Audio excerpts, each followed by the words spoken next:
It's New Year's Eve in Florida. Fireworks crackle in the distance. A few blocks from the beach, inside a private estate lined with velvet rope and tacky gold lame, President of the United States picks up his phone. He does not draft a message of hope. He does not thank the voters who returned him to power. He does not promise relief for the families about to lose their health insurance or mourn the lives lost in a year of renewed disease outbreaks, mass shootings, and foreign wars. He opens his social media app and writes, "The Democrats are a bunch of cheaters and thieves that never want to do what's good for America." As an example, they refuse to even consider voter identification. Why? Because they want to cheat, and the Republicans should not put up with this and many other things any longer. But what do you expect from Donald Trump? He claims to believe in family values. He claims to fight for the forgotten American. He claims to stand for law and order, freedom, and truth. He's also a convicted felon, a fraud, a man whose presidency has a never-ending performance of resentment and blame, a man who governs through deception, who spends taxpayer dollars enriching himself and his inner circle, who attacked the very system he was elected to protect. And on the final night of the year, he chose hate again. He didn't stop there. In another post, he mocked George Clooney for withdrawing support from President Biden, misspelled the former vice president's name as Jamala, and then added a K at the end, and then turned his attention to the governors of Minnesota and California, sneering at the idea that anyone from those states could lead the Democratic Party. What began as a tirade against voter ID laws quickly unraveled into personal insults, racist dog whistles, and attacks on an entire community. Amal Clooney, an internationally respected human rights attorney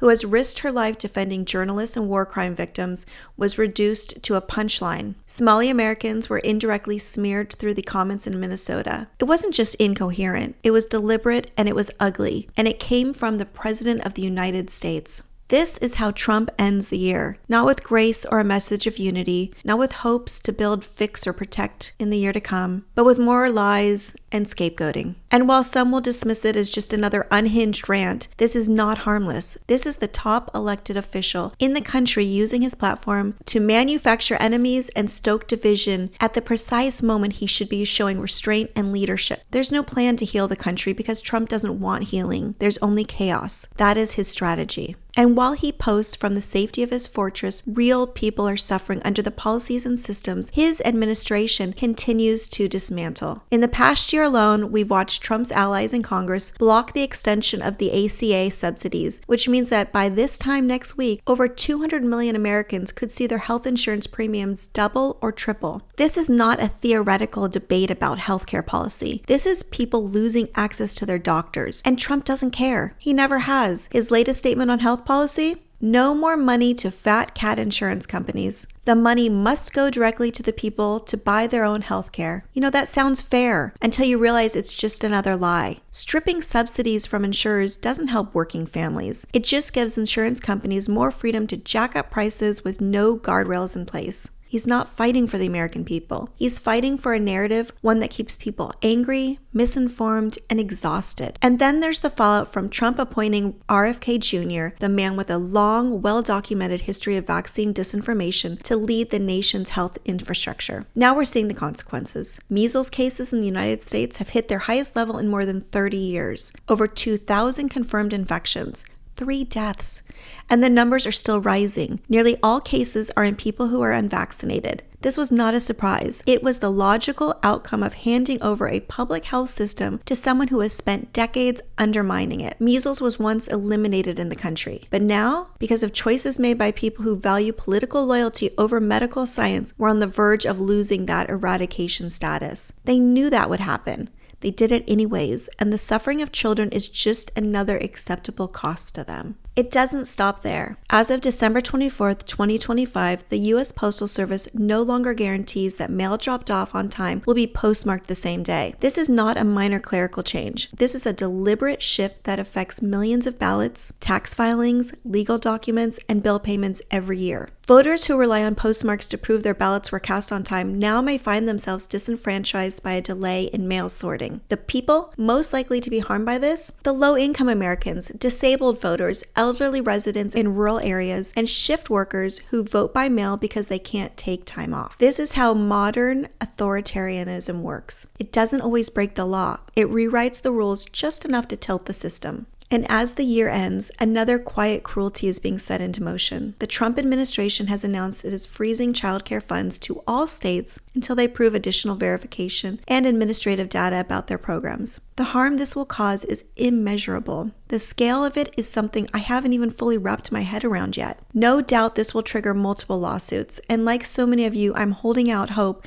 that the courts will intervene and that the funding will be released before it's too late. Because without childcare support, parents will be forced to cut their hours or leave the workforce altogether. And when parents can't work, children lose the very stability their benefits were designed to protect. This is not budget management. It's not policy reform. It's targeted harm. Trump and Project 2025 are doing exactly what they set out to do. A person who truly cares about children does not gut the systems that keep their homes running. This administration is ringing in the new year by punishing the Americans who need help the most. This has always been the goal. Strip away as many public benefits as possible. Force people to keep paying into a system that no longer protects or provides for them, and then redirect the money to his allies, his donors, and to himself. Trump and his cronies get richer while the rest of us become more desperate and more dependent on whatever scraps are left. And perhaps the most devastating truth of all was confirmed under oath today when the House Judiciary Committee released the full video and transcript of Special Counsel Jack Smith's deposition. He testified that his team had developed proof beyond a reasonable doubt that Trump was guilty and that the basis for the criminal charges rested entirely on Trump's own actions. Smith stated that Trump was, by a large measure,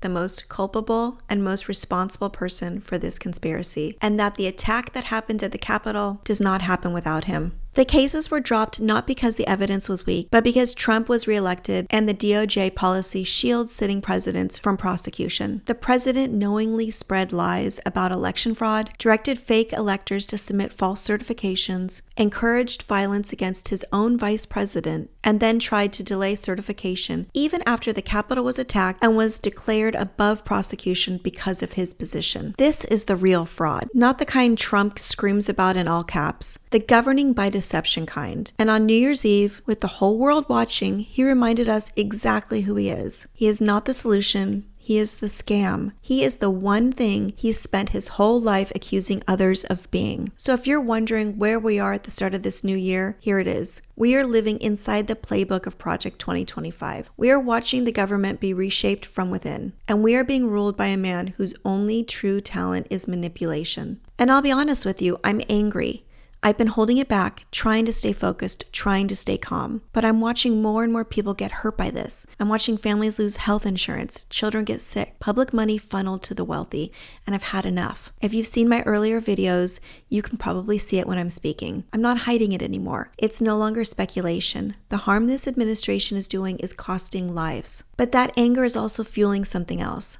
I have a renewed sense of energy and purpose, and I'm funneling it into this work. And thanks to your support, especially through the paid subscriptions, I've been able to bring on a video editor to help bring my nightly posts to life. I want more people to see these. I need everyone to know what's really happening in this country. And I have even more resources and tools to share with you in the days ahead. We're at a pivotal point in this country, and my goal is to reach as many people as humanly possible before the midterms, because we have to take back control in one of the last ways available to us. It's going to be an all of us against a modern day fascist regime kind of fight, and we're going to do it because no one is coming to save us. No one is going to magically do the right thing. It's us. We're the ones who will spread the truth. We're the ones who will build the resistance. So yes, I'm going into the new year angry, but I'm also going into it ready to fight, ready to organize, ready to bring the truth to every person who is willing to listen. And if you're angry but determined, you're in the right place, and we are going to get started. So happy new year. Rest when you can and get ready. We have work to do. If you've made it this far, we're probably on the same page. I'm working hard to spread the message and reach as many people as possible. So if you can, please like this video and subscribe. For all of my daily posts, you can find me on Substack by searching Heather Delaney Reese. I've also included a link below. I'll see you tomorrow.